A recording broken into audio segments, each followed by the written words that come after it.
कि हमने अपने जीवन में बहुत कुछ किया लेकिन सुख नहीं मिला। जैसे हम लोग अपने जीवन में न जाने क्या क्या करते हैं, सब कुछ करने के बाद जब सुख नहीं मिलता तब जीवन में लगता है कि अब कहां जाएं आखिर सुख को खोजने के लिए। तब व्यक्ति भक्ति मार्ग की तरफ बढ़ता है, तभी बढ़ता है, क्योंकि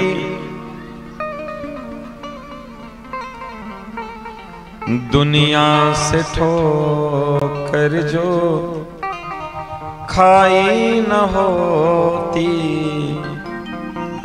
प्रभु की मुझे याद आई न होती, प्रभु की मुझे याद आई न होती।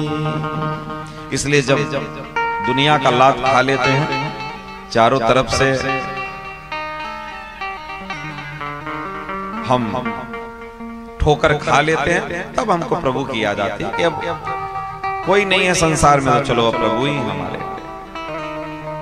तो जब दुनिया ठोकर मारती है तो जानना, और हम तो ये कहते हैं कि जब जब हमें ठोकर खाना है, जब जब हमको गिरना है, जब जब हमारा पतन हो, तब तब हमें एक नए रूप में प्रकट होना चाहिए।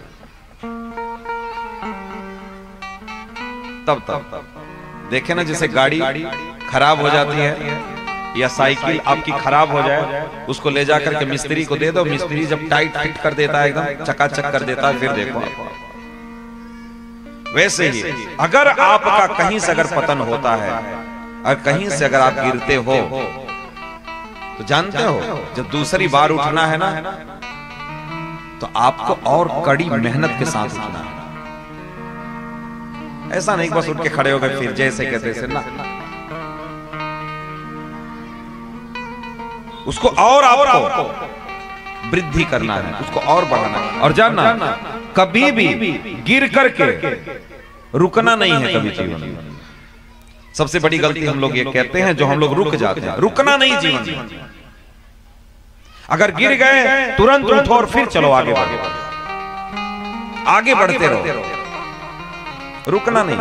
क्योंकि गिरना तो दुनिया का काम है, जो चढ़ता है वही गिरता है। इसलिए गिरने का तो हमें सोचना ही नहीं कि हम गिर गए, पतित हो गए, हमारा पतन हो गया, कोई बात नहीं। गिर गए अच्छी बात है, फिर उठ के खड़े होंगे। इसलिए जीवन में गिरना स्वाभाविक है, व्यक्ति गिरता ही गिरता है, लेकिन जब उठना है तो पुनः और दृढ़ता से आगे बढ़ेगा। क्योंकि जानना, गिरने वाले व्यक्ति को कुछ मिले या ना मिले, लेकिन उसको अनुभव जरूर मिल जाता है, अनुभव जरूर। इसलिए अगर आपको अनुभव मिला तो उस अनुभव का प्रयोग आप अपने जीवन में जरूर करो, जरूर अनुभव का प्रयोग करो कि हमसे गलती कहां हुई। क्योंकि जीवन तो गलतियों का पुतला है, गलतियां तो होती रहेंगी, होती ही चली जाएंगी। इसलिए पुनः हमको खड़े होकर के पुनः सजगता से, हाँ हमसे कहां गलती हुई, कहां गलती हुई हमसे, उस गलती को हमें महसूस करके और पुनः हमको आगे बढ़ना चाहिए, रुकना नहीं चाहिए जीवन में। भक्त कभी रुकता नहीं, जो भजन मार्ग का जो पथिक है ना, वो रुकता नहीं, कभी रुकता नहीं, आगे बढ़ता। इसलिए हमने अपने जीवन में बहुत कुछ किया लेकिन शांति नहीं मिली। क्या करने से मिलेगी? तब उन्होंने कहा आपने सब कुछ तो किया, बहुत कुछ आपने किया, लेकिन एक काम नहीं किया। आपके कार्यों से, आपकी लेखनी से कहीं पूर्ण रूपेण भगवान के गुणों का लेखन नहीं हुआ। आपने सब कुछ किया, लेकिन आप एक ऐसा अद्भुत ग्रंथ की आपने रचना नहीं की जिसमें केवल भक्त और भगवान की महिमा का गान है। इसलिए प्रायः देखा जाता है, कहीं भी दुनिया कोने में जाओ, इस शास्त्र में तो ये लिखा है, आप ये बता रहे हो, अरे यहां तो देवी के लिए बोला है, आप कृष्ण के लिए बोल रहे हो, यहां तो शंकर के लिए बोल रहा है, आप इसके लिए बोल रहे हो। यही तो झमेला था। इसी झमेला को समाप्त करने के लिए व्यासदेव ने अंतिम और 18 पुराणों में श्रेष्ठ पुराण श्रीमद् भागवत महापुराण की रचना की। और कहते हैं अगर 17 पुराणों में आप फंस जाओ तो आप भागवत उठा करके देखना कि भागवत क्या कहती है। आपको उस झमेले से निकालने वाला केवल इस संसार में केवल एक ही ग्रंथ है, श्रीमद् भागवत महापुराण। केवल 17 पुराणों को लिख करके तो स्वयं व्यासदेव संतुष्ट नहीं हुए, तो आप पढ़ करके कहां से संतुष्ट हो जाएंगे? बताओ। अगर मैं अपने कार्यों से स्वयं संतुष्ट ना हुआ तो मैं आपको कभी कर ही नहीं सकता। पहले तो मैं संतुष्ट होगा, पहले मुझे अच्छा लगना चाहिए, उसके बाद आपको अच्छा लगेगा। इसलिए 17 पुराणों की रचना करके स्वयं व्यासदेव संतुष्ट नहीं हुए। 18वां पुराण जब लिखे तब जाकर के व्यासदेव को संतुष्टि मिली। तो नारद जी कहते हैं सुनिए आप, हम अपने जीवन में केवल भगवान का नाम गाते हैं और त्रिलोक में घूमते हैं, कोई हमको रोकने वाला नहीं, कोई टोकने वाला नहीं। केवल ये महिमा है भगवान नाम की। इसलिए कलयुग केवल नाम आधारा सुमिर सुमिर नर तरई पारा। कृते अध्याय तो विष्णु त्रेतायाम यस्तो मुखे द्वापरे परिचर्यायाम कलौ केशव कीर्तनात्।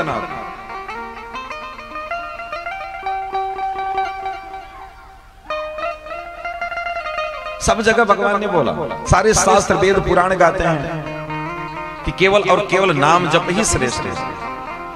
कोई व्यक्ति नाम जप करने लगे ना तो उसके दुर्गुण ऐसे निकलते हैं ना धीरे धीरे करके कि पूछो मत।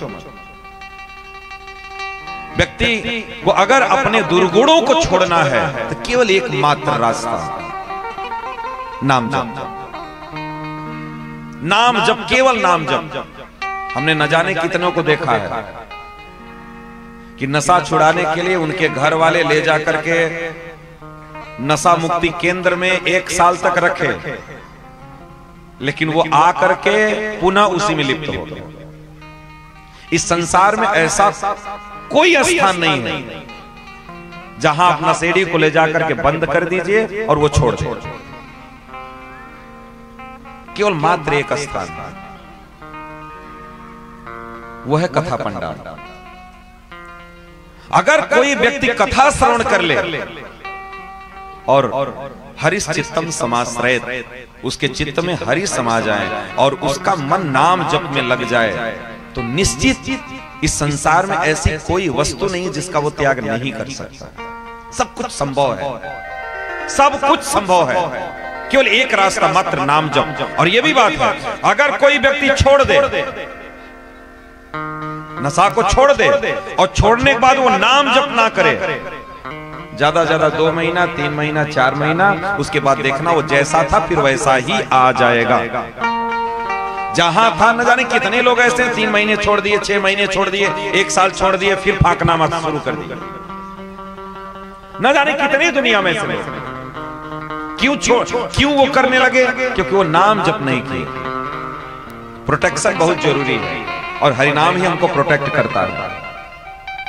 इसलिए जीवन में किसी वस्तु का त्याग करिए तो आप हरिनाम का सहारा लेकर। हनुमान जी भी समुद्र को ऐसे नहीं लांघे थे, प्रभु मुद्रिका मेली मुख मांगी जलधि लांघी गए अचरज नहीं।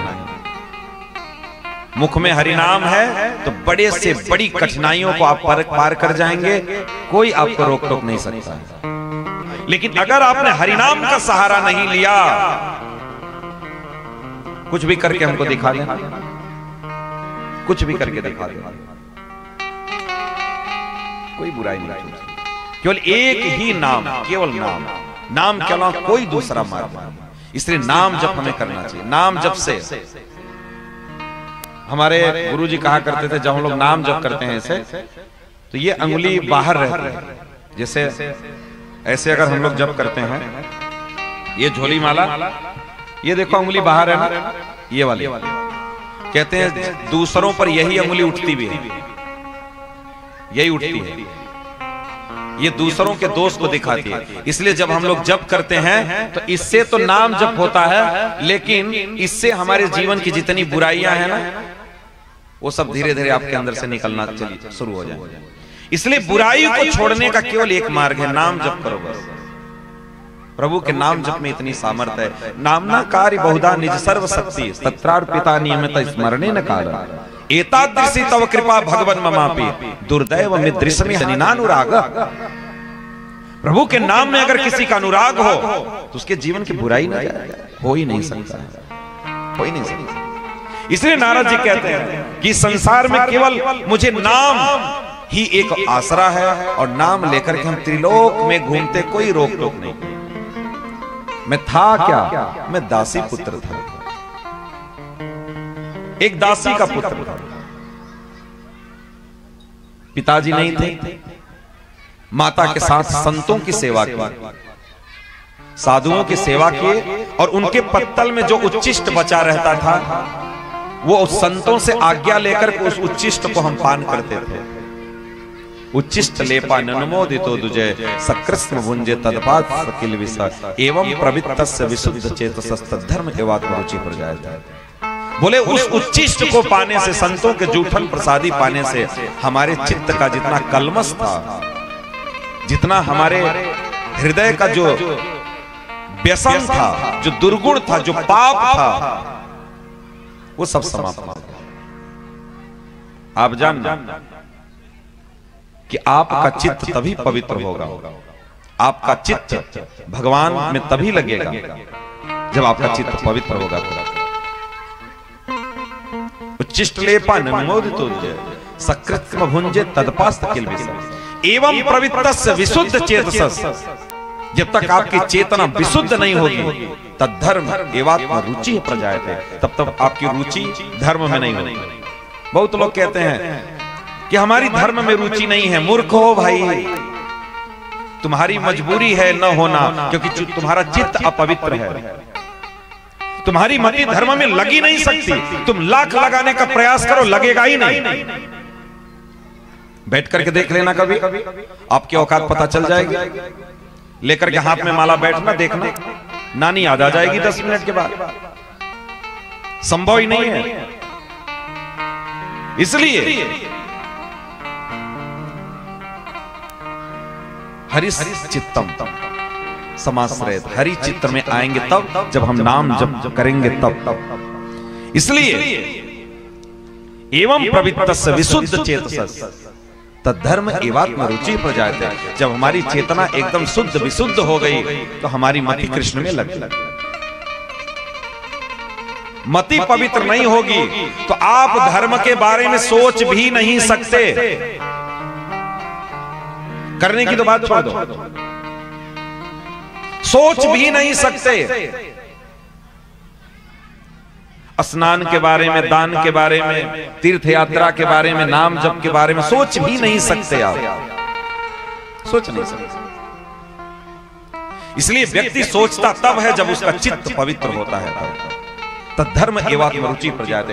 इसलिए जो लोग धर्म में लगे हुए हैं, जो लोग नाम जप कर रहे हैं, निश्चित कहीं ना कहीं 1% ही हो उनके चित्त में पवित्रता। और हम तो कहते हैं कि चित्त को पवित्र करके देखो कितना आनंद आता है। पवित्र करके देखो।